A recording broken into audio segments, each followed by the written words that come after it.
Welcome dear students. इस video के माध्यम से हम एक बिल्कुल नए विषय के बारे में चर्चा करेंगे, आनंदम।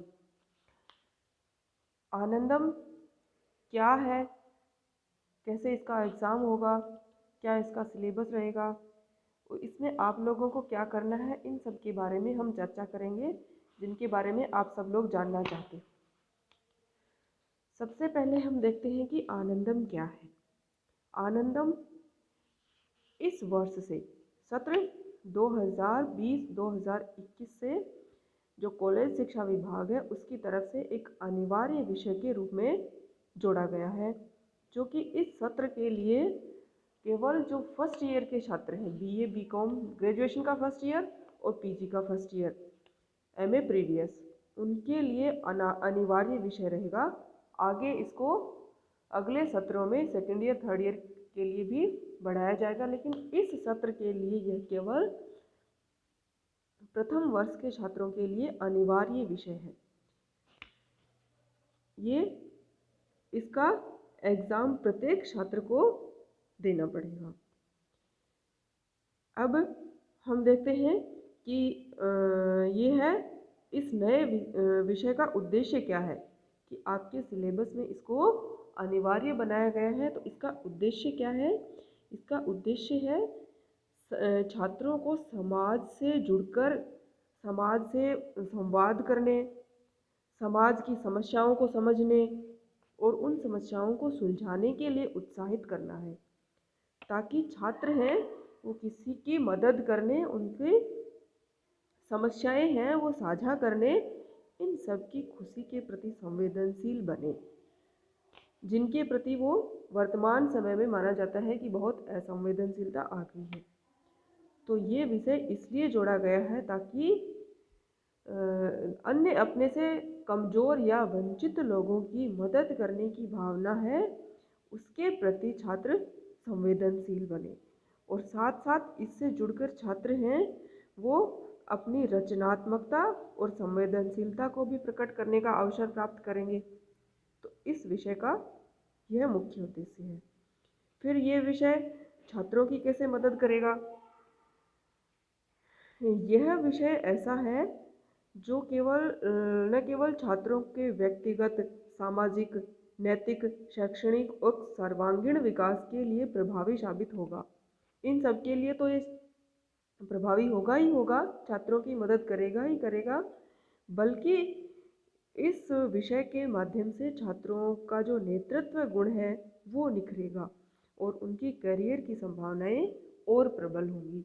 क्योंकि इस जो आनंदम विषय है इसमें छात्रों को ग्रुप्स में बांटा गया है, प्रत्येक ग्रुप का एक लीडर बनाया गया है। तो उस लीडर को वो सारी एक्टिविटी सामूहिक रूप से जो रिकॉर्ड करनी है और उनको संचालित करना है, तो इससे उनमें नेतृत्व का गुण उभरेगा। इसका सिलेबस क्या होगा?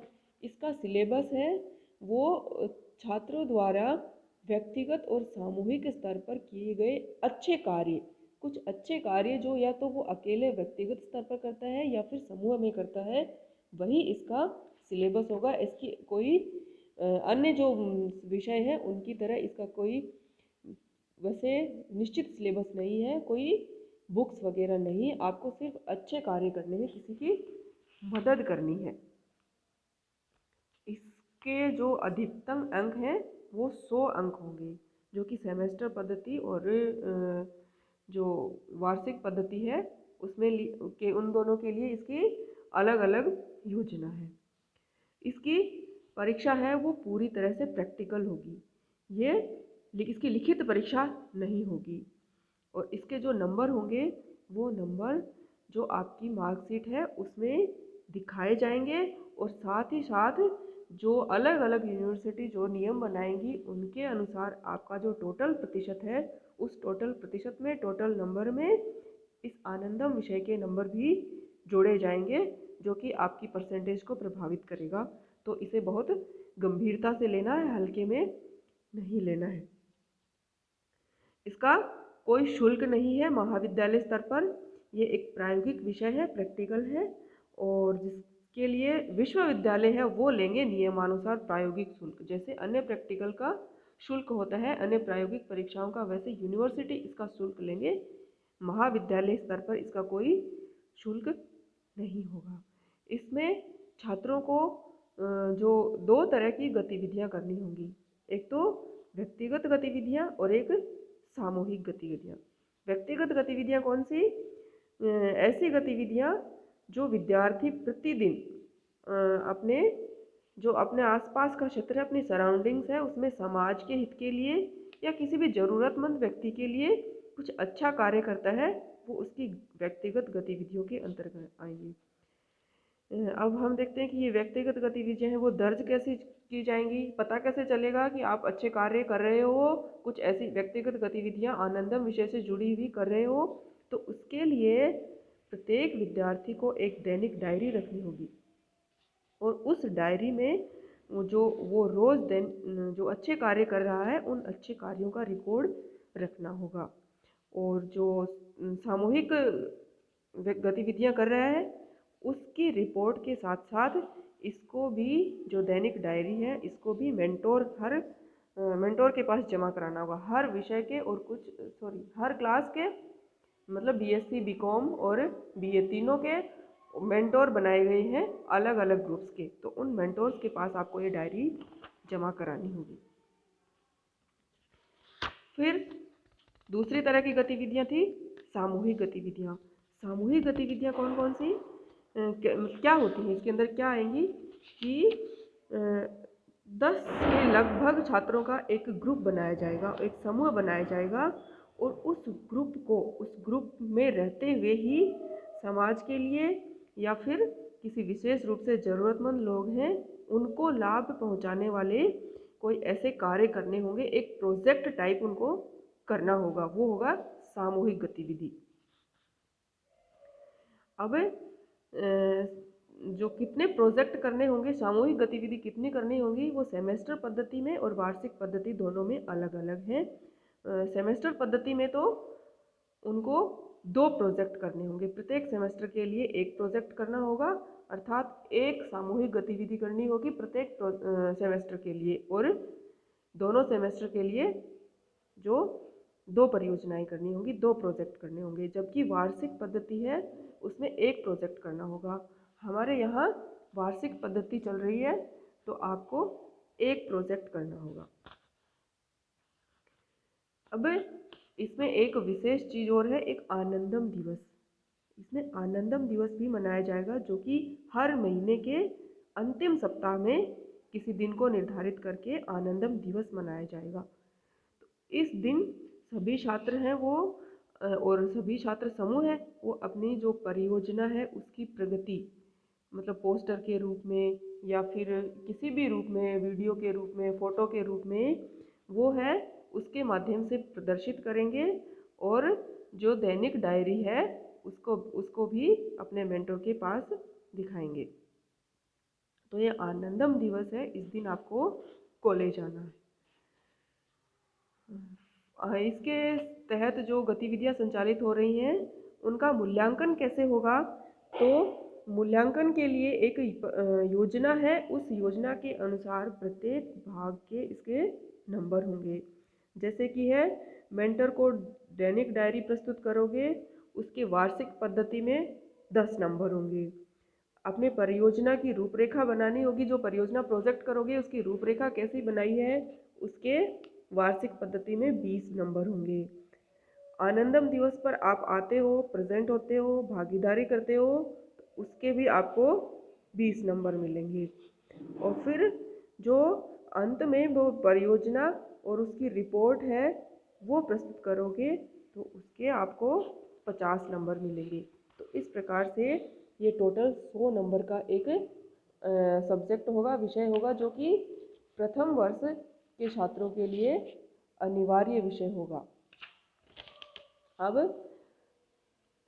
इसमें जो व्यक्तिगत गतिविधियां और सामूहिक गतिविधियां हैं उनके लिए कुछ सुझाव हैं कि आप क्या क्या कार्य कर सकते हो। आपको ये तो बता दिया गया कि कुछ व्यक्तिगत गतिविधियां करनी है, सामूहिक करनी है, अच्छे कार्य करने हैं, तो वो अच्छे कार्य क्या क्या हो सकते हैं जो कि आप व्यक्तिगत रूप से या फिर प्रोजेक्ट के रूप में सामूहिक रूप से कर सकते हो। तो उनके लिए कुछ सुझाव हैं कि आप अपने स्कूल आसपास का जो स्कूल है, कॉलेज या फिर कोई सार्वजनिक स्थल या फिर कार्यालय है, वहाँ पर बिजली, पंखे या फिर कोई अन्य इलेक्ट्रॉनिक उपकरण है, उसका दुरुपयोग न हो। उसको अगर वो फालतू में व्यर्थ में चल रहे हैं तो उनको बंद कर दो। किसी अन्य स्कूल, कॉलेज, सार्वजनिक स्थान, कार्यालय या अन्य ऐसे जगह है, अगर वहाँ पर जल बहता हुआ हो, उपयोग में न हो, तो उसको रोकने की कोशिश करो, नल को बंद कर दो या फिर किसी भी तरीके से। और इसके साथ साथ सार्वजनिक स्थानों पर प्लास्टिक कचरा, टायर, इन सब के जलाने को हतोत्साहित करना कि ये जल रहे हो तो उन्हें जो लोग जला रहे हैं उनको समझाना कि वे ऐसा ना करें। इसके अलावा वृद्धजनों की मदद है, या कमज़ोर कोई महिला वृद्ध है उनको बैठने की जगह देना आदि कार्य आप कर सकते हो। जानवरों के से कोई क्रूरता कर रहा हो तो उसको रोकना, और ये देखना कि कागज़ का दुरुपयोग रुके और कागज़ है उसके दोनों तरफ से लिखा हुआ हो ताकि वो व्यर्थ ना जाए, क्योंकि कागज़ को बनाने में कितना जल और कितना पेड़ पौधों का विनाश होता है। तो इस तरह से कागज़ का दुरुपयोग रोकना। जो कोई ज़रूरतमंद है, कोई बीमार है या फिर कोई बूढ़ा है, कोई फ्रेंड है, रिश्तेदार है, उन सब से मिलना और उनसे फ़ोन करना। महिलाओं से अगर कोई बदतमीजी कर रहा है, उत्पीड़न कर रहा है, तो उसको रोकने की कोशिश करना। पौधे लगाना, पौधों को पानी देना, आपका जो पड़ोसी है उसकी मदद के लिए समय निकालना, किसी ज़रूरतमंद को भोजन, पानी, दवा ये सब देना। सड़कों पर कचरा फेंकने से लोगों को रोकना, उनको समझाना। गरीबों से विनम्रता से बात करना। शब्दों से या फिर संकेतों से किसी भी तरह से जो महिलाएं हैं, लड़कियां हैं, उनका मतलब अपमान ना हो, उनका सम्मान करें। बच्चों, महिलाओं के सामने अभद्र भाषा का प्रयोग न करें, गाली गलौज न करें। अगर किसी का कोई सामान खो गया है और आपको मिला है तो ईमानदारी दिखाते हुए वापस लौटाना। अगर लाइन में लगे हुए हो, वहाँ पे कोई ऐसा ज़रूरतमंद आ गया तो उसको अपनी जगह देना। और जो पर्यावरण है उसके प्रदूषण को रोकना और उसकी पर्यावरण का जो संतुलन है उसकी अभिवृद्धि के लिए प्रयास करना। किसी ऐसे व्यक्ति को उपहार देना जिसे आप पसंद नहीं करते हो। और जैसे कंप्यूटर संबंधी बहुत सारे कार्य ऐसे होते हैं जिन्हें करने से थोड़े कतराते हैं, डरते हैं, उनमें कॉन्फिडेंस नहीं होता कि मैं कर पाऊँगा नहीं कर पाऊँगा। तो इन लोगों को छोटे मोटे कामों में मदद करना, जैसे किसी के लिए ईमेल कर दिया, किसी को इंटरनेट पे कुछ सर्च करना है तो वो देख के दे दिया, किसी को प्रिंट आउट निकालना है तो वो निकलवा दिया। तो ऐसे छोटे छोटे, इनके अलावा भी ऐसे छोटे छोटे बहुत सारे कार्य हो सकते हैं जिनको आप कर सकते हो। किसी को रास्ता नहीं पता हो, आप रास्ता बता सकते हो, उसको जहाँ उसको जाना है वहाँ पहुँचा सकते हो। ऐसे बहुत से कार्य आप व्यक्तिगत गतिविधियों के रूप में कर सकते हो जिनका रिकॉर्ड आपको दैनिक डायरी में करना है। फिर जो सामूहिक गतिविधियां हैं उनमें भी इनमें से कुछ ले सकते हो। बड़े ऐसी गतिविधियां लेनी है आपको जो कि पूरे साल में पूरी हो जाए। तो ऐसी गतिविधियां जैसे कि बिजली है, पानी है, उसके संरक्षण के लिए किसी क्षेत्र को गोद ले लेना और नारे, पोस्टर या इनके माध्यम से वहाँ जागरूकता बढ़ाने वाले कार्यक्रम किया जाए और अभियान चलाए जाएं। कचरा निस्तारण के बारे में लोगों को प्रशिक्षित करने के लिए किसी क्षेत्र को या कॉलोनी का या फिर किसी ऑफिस को अपनाएं, उसको गोद लेना टाइप बोलते हैं, कि उसको अपनाएं और फिर वहाँ पर ये सब कार्य करें। घायल और बीमार गाय या फिर अन्य जानवर हैं उनकी देखभाल हेतु कोई योजना बनाएं। बिजली, पानी, कचरा निस्तारण, प्रदूषण, इन सब मुद्दों को सुधारने के लिए किसी क्षेत्र को गोद लेना। पुस्तक, भोजन, कपड़े, मोबाइल, अन्य उपकरण, इन सब का जो बैंक बनाए और इनको ज़रूरतमंदों को वितरित करें। जो आपके पास पड़ी है, यूज़ नहीं हो रही, उनको किसी को दें या फिर आसपास ऐसे लोगों से इन सब को एकत्र करें। ऐसे पुस्तकें, भोजन, कपड़े जो कि उनके काम में नहीं आ रहे, उनके पास एक्स्ट्रा है, तो उनको एकत्र करें, उनका बैंक बनाकर ज़रूरतमंदों को वो सब चीज़ें बांट दें। पेड़ों की जो अनाधिकृत कटाई हो रही है उसकी निगरानी रखें और योजना के साथ ऐसे कार्य करें। वृक्षारोपण और वनीकरण है उनके कार्यों से जुड़ें। इनमें से आप कोई भी एक प्रोजेक्ट अपने लिए चुन सकते हो।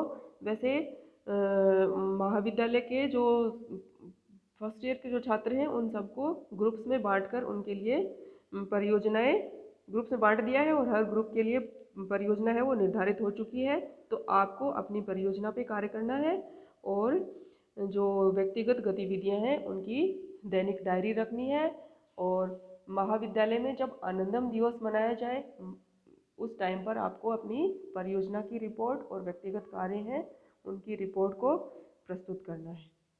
तो ये था आनंदम विषय जो बहुत महत्वपूर्ण है। 100 अंकों का होगा, पूरा प्रैक्टिकल है, कोई इसकी कोई लिखित परीक्षा नहीं होगी और प्रतिशत में इसके अंक जोड़े जाएंगे जो कि इसकी मोटी मोटी बातें।